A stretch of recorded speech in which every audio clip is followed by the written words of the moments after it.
కృష్ణా డెల్టాకు సంబంధించి ఆల్మెట్టి నుంచి ఇంకా ఇప్పటికి వాటర్ కింద ఫ్లో అవ్వాల, ఇంకా దానికే ఇంకా 25 టీఎంసీ ఎంటీ ఉంది ఆల్మెట్టి. అది నిండిన తర్వాత మళ్ళీ కింద నారాయణపూర్ నిండాలి. నారాయణపూర్ కూడా ఇంకా అది కూడా 15-20 టీఎంసీ ఇంకా ఎంటీ ఉంది. నారాయణపూర్ నుండి జోరాల్ నిండి అప్పుడు శ్రీశైలం రావాలి. శ్రీశైలం నాగార్జున సాగర్ అంటే ఇది 300 టీఎంసీలు దగ్గర యావరేజ్ ఇంకా నిండు కెపాసిటీ. ఇప్పుడు ఉన్నటువంటి రైన్ ఫాల్ ఫోర్కాస్ట్ చూస్తూ ఉంటే అనుకున్నటువంటి ఫలితాలు అయితే ప్రస్తుతానికి రావడం లేదు. ఒక్క పులిచింతల్లో మాత్రం 2026 జూలైలో కూడా 30 టీఎంసీలు రిజర్వ్ లో పెట్టుకోగలిగాం. అది వాటర్ మేనేజ్మెంట్. అంటే అనుకోవచ్చు 30 టీఎంసీలు ఉంటే ఏంటని. నేను 2024లో ఇరిగేషన్ మినిస్టర్ గా వచ్చినప్పుడు చూస్తే 1/2 టీఎంసీ నీరు ఉంది. అదే జూన్ నెలలో 30 టీఎంసీలు నీరు ఉంచాం ఈ 2 సంవత్సరాల ప్రతి సీజన్ కి. నిజంగా గత గొడ్డల పార్టీ లాగా ఇప్పుడు పులిచింతల్లో కూడా 1/2 టీఎంసీ నీరు కనుకుంటే ఏంటి పరిస్థితి కృష్ణా డెల్టా? ఆ పట్టిసీమ కూడా లేకుండా ఉంటే ఏంటి ఈ కృష్ణా డెల్టా పరిస్థితి? త్రాగడానికి మీకు మంచినీళ్లు ఉండేవి ఇక్కడ. ఇదే మేనేజ్మెంట్, ఇదే ప్రోగ్రెస్. ఇప్పుడు కృష్ణా డెల్టా 13 లక్షల ఎకరాలు ఉంది. మన అదృష్టం బాగుండి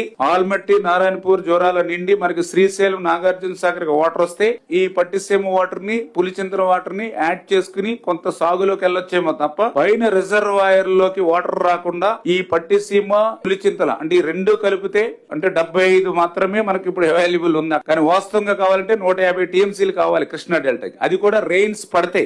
రెయిన్స్ లేకపోతే 150 టీఎంసీలు ఇచ్చినా కూడా కడకి నీరు వెళ్లే పరిస్థితి ఉండదు. అంచేత ఇటువంటి సిచ్యువేషన్ దృష్టిలో పెట్టుకుని రైతాంగం కూడా తొందరపడకుండా సహకరిస్తూ మన రిజర్వాయర్లకు సంబంధించి మన చేతిలోకి నీళ్లు వచ్చిన తర్వాత అప్పుడు మనం ఏదైనా ప్లాన్ చేసుకుని సాగులోకి వెళ్తే బెటర్ తప్ప ఈ అగ్రికల్చర్ ఇరిగేషన్ ఇవన్నీ కూడా కోఆర్డినేట్ చేసుకోవాలని కూడా మీ ద్వారా కూడా తెలియజేసుకుంటాం. గోదావరి అక్కడ ఉన్న నిపుణులు చెప్తూ ఉన్నారు ఇరిగేషన్ 70 సంవత్సరాల చరిత్రలో గోదావరిలో ఎప్పుడు కూడా ఇట్లా 15,000 20,000 క్యూసిక్ల నీరు రావడం అనేది జూలై నెలలో ఇదే మొదటిసారి. ఇదే సమయంలో 1,02 లక్షల క్యూసిక్లు ఫ్లడ్ వాటర్ వచ్చేది అని చెప్తున్నటువంటి పరిస్థితి. ఇప్పుడు గోదావరి కూడా సీలేరు నుంచి కూడా నీళ్లు తీసుకుంటున్నటువంటి పరిస్థితి. సాధారణంగా మేము ఎప్పుడు కూడా రబీ సీజన్ లో మార్చి ఏప్రిల్ లో సీలేరు నుంచి తీసుకునే వాళ్ళం గోదావరికి అంటే ప్రతి సంవత్సరం 3,000 టీఎంసీలు వృధాగా పోయేటువంటి గోదావరిలోనే ఎటువంటి సిచ్యువేషన్ ఉందనేది ఈవేళ మనందరికీ అర్థమవుతున్నటువంటి పరిస్థితి. గోదావరికి సంబంధించి దగ్గర 10-11 లక్షల ఎకరాలు ఏదైతే గోదావరి డెల్టా అంటే సెంట్రల్ డెల్టా,